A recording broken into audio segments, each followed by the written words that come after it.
For 5 days, I pushed my cat around in a pram because it had sprained 3 of its ankles. David's team. OK, the 2 key questions here.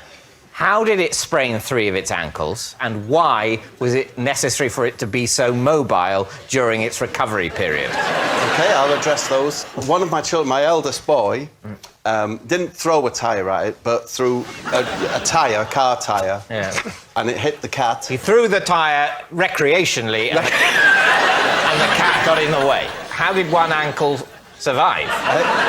Luckily, he was scratching his head at the time.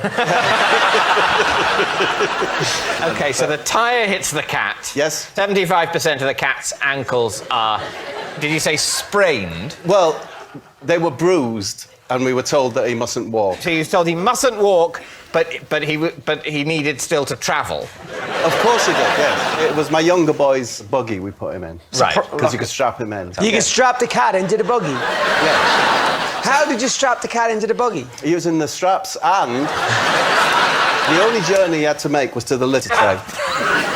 So we just used to take him from the front room round to the litter tray. Strap him in. Strap him in. Tip him in. Why didn't you just carry him? No, because he had these bandages round his legs, but he would insist on trying to walk, which we knew would make his ankles worse. You couldn't stop him walking, but he would consent to be strapped into a buggy. It's not really.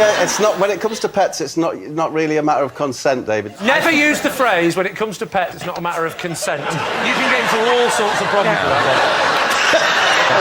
Tell us more about this cat. What was its name? Its name was Gudmundsson. It was a... What? Never ask Bob the name of anything in the story, and we learned nothing. His name's Gudmundsson. Gudmundsson. Monson as in the word monsoon with an O missing. Yes. Right. Gudmundsson. His name's Gudmundsson. He's a tabby Oriental. Why Gudmundsson? Why? My youngest son named him Gudmundsson. All right. David, what are you thinking? What do you think? Oh, he's lying.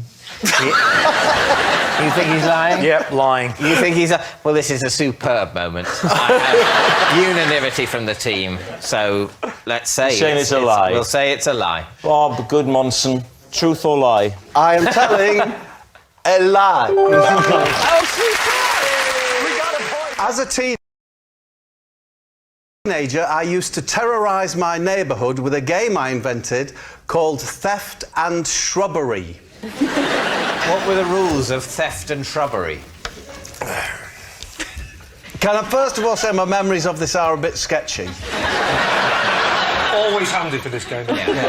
Well, I'm an older gentleman. They're more like just fingerprints on an abandoned handrail. Even while you poetically describe the ageing process, another part of your brain is inventing the rules of a fictional game. Theft and Shrubbery. Yeah. It's a game that I played in my youth, in my teens, on the Lakes estate in Middlesbrough. I would probably be 14 or 15. I hope that's all the information you need.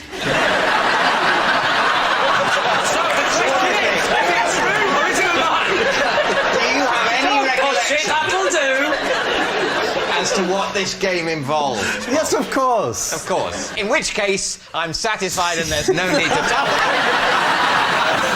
What were the rules?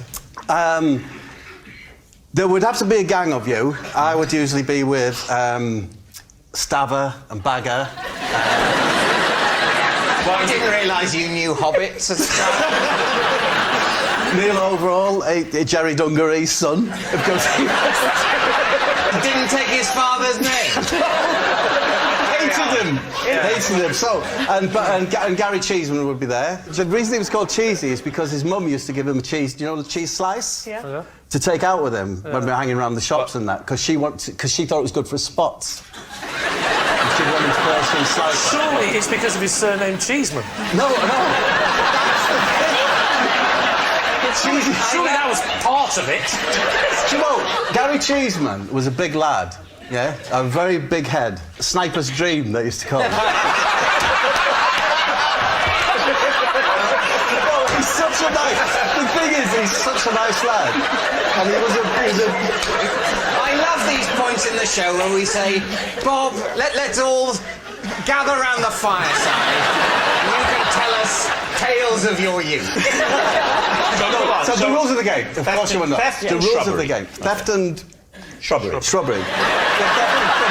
Were relatively simple. You had to creep into the back of someone's house and observe the family watching the telly or whatever they're doing, yeah? It's getting a bit sinister now, Bob. Yeah, I know.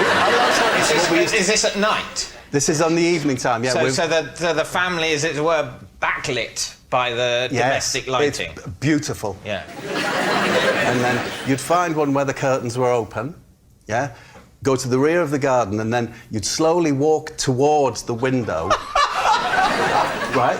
Try not to disturb them, and you'd chant, increasing the volume as you went, "We do beg your pardon, but we are in your garden." And then you gradually get closer and closer to the window, and as soon as you were seen, that's when shrubbery comes in. Which was what?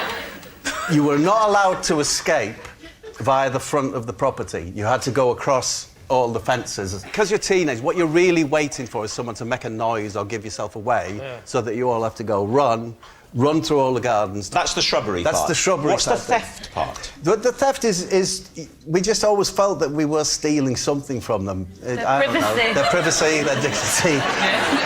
So you're going up the garden saying louder and louder, "We do beg your pardon, we are in your garden."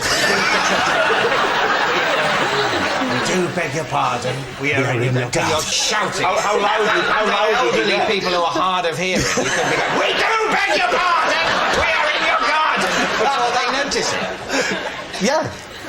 This game can't have lasted, I'm imagining, very long before people kind of rumbled you and... No, it was just one of the games, that we did. It could be theft and shrubbery night. There was another night where we used to take fruit from a fruit vendor's wagon and throw that up in the air and just let it drop on our heads. It tells me you played that quite a lot, Bob. Next time, don't use melons. Cheeseman was very good at it.